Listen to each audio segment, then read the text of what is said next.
सुप्रभात प्रिय विद्यार्थियों, कक्षा 6 हिंदी विषय में आप सभी का स्वागत है।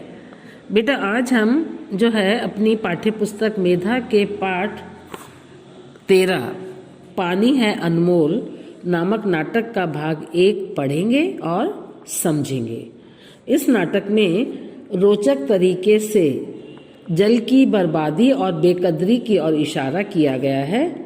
जल की उपयोगिता बताते हुए वर्षा जल के संचयन की महत्ता पर प्रकाश डाला गया है कि हमें बारिश का पानी किस तरह से संचय करना चाहिए, किस तरह से इकट्ठा करना चाहिए, उस चीज़ पर बताया गया है।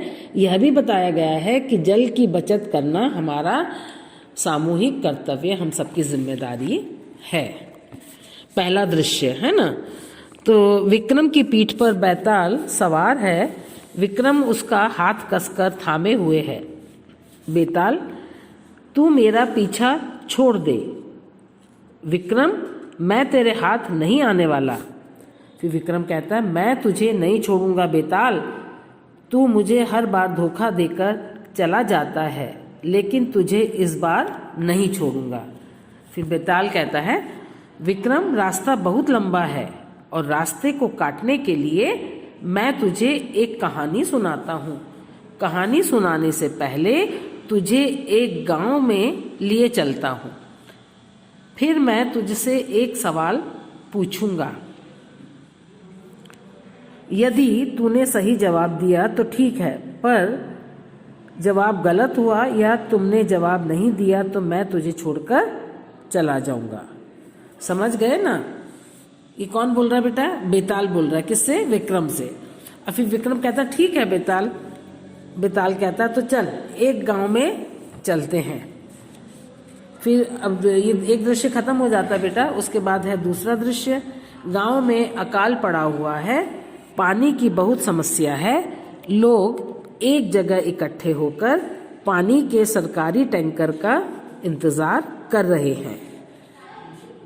अब श्याम किशोर कहते हैं, अरे भाई राम किशोर, काफी समय हो गया, पानी का टैंकर आया नहीं।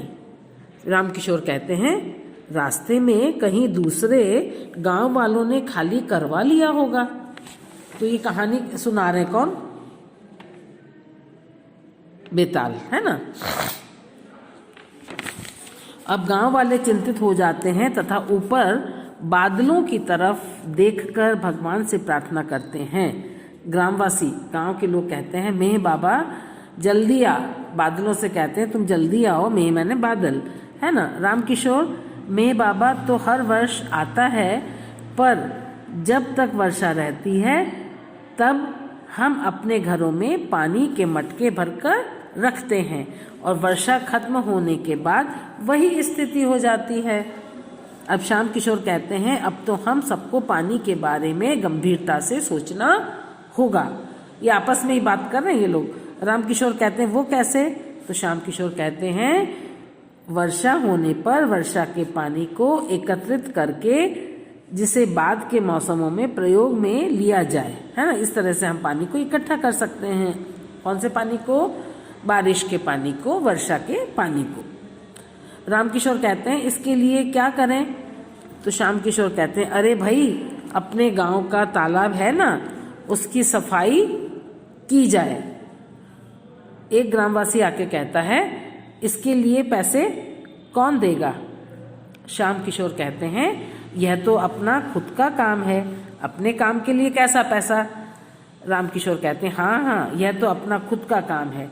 मुझे याद है, मेरे दादाजी कहते थे कि गांव वाले हर अमावस्या और पूर्णिमा को जल स्रोतों की सफाई हेतु श्रमदान किया करते थे। पुराने लोग पानी की सफाई के लिए, पानी आने के लिए, ताकि वो जो झरने बहते हैं ना, जिससे पानी का वो सप्लाई होती है, वहाँ का श्रमदान करते थे, माने मेहनत करके सफाई करते थे। और उस जिस श्रम के लिए पैसा नहीं लिया जाता उसे हम श्रमदान कहते हैं। उससे वर्षा ऋतु में तालाब में पानी अच्छा जमा हो जाता है। तो ये बेटा हमने यहाँ तक पढ़ लिया है इसका भाग 1, बाकी का भाग 2 अपन कल पढ़ेंगे, है ना। और उसके बाद है हम कुछ प्रश्नों के द्वारा इसकी पुनरावृत्ति और प्रत्यास्मरण कर लेते हैं, है ना। बेताल किससे पीछा छुड़ाना चाह रहा था? बेताल विक्रम से पीछा छुड़ाना चाह रहा था।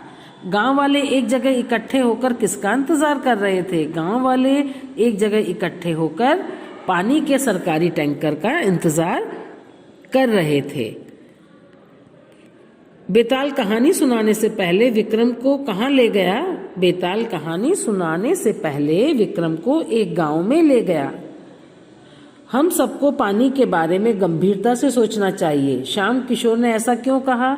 श्याम किशोर ने ऐसा इसलिए कहा क्योंकि पानी तो हर वर्ष आता है, पर जब तक वर्षा रहती तब तक हम अपने घरों में पानी के मटके भर कर रखते हैं और बाद में क्या करते हैं, वर्षा खत्म होने के बाद वही स्थिति हो जाती है। इसलिए श्याम किशोर ने ऐसा कहा, हम सबको पानी के बारे में गंभीरता से सोचना चाहिए।